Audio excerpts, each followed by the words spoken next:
अपने गुरु जी के आरती उतारू रे सखी, अपने गुरु जी के आरती उतारू रे सखी। कंचन थाल कपूर के बाती हो, कंचन थाल कपूर के बाती हो। अपने गुरु जी के आरती उतारू रे सखी, अपने गुरु जी के आरती उतारू रे सखी। शिवा गुरु जी के आरती उतारू रे सखी, शिवा गुरु जी के आरती उतारू रे सखी। सोने की थाली में जमाना करो जो, सोने की थाली में जमाना करो जो। अपने गुरु जी के भोगावा लगाऊं रे सखी, अपने गुरु जी के भोगावा लगाऊं रे सखी।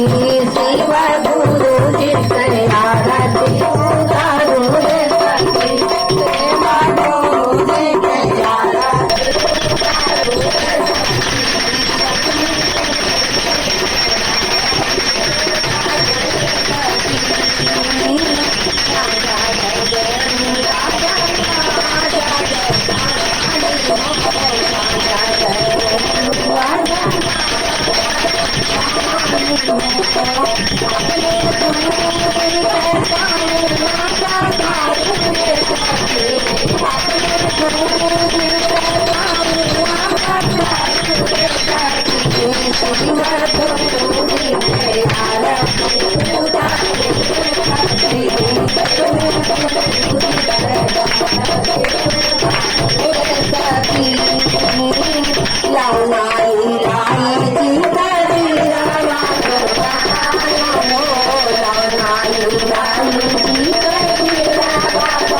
शिवा गुरु जी के आरती उतारू रे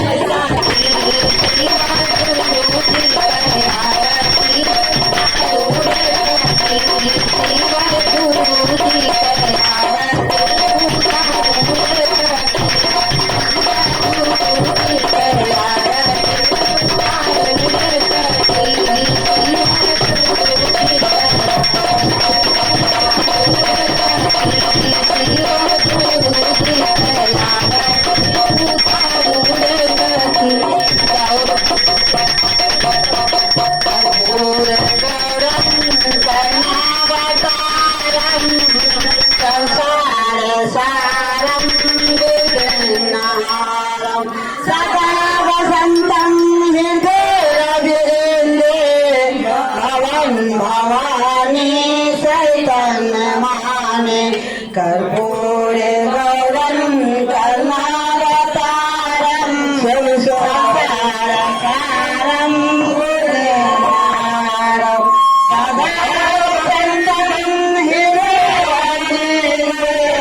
भवं भवानी शरणं नमामि।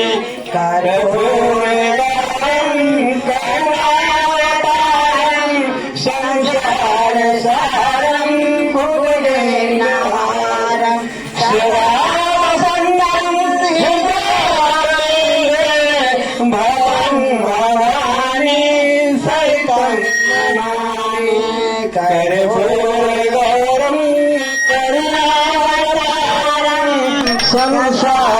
जय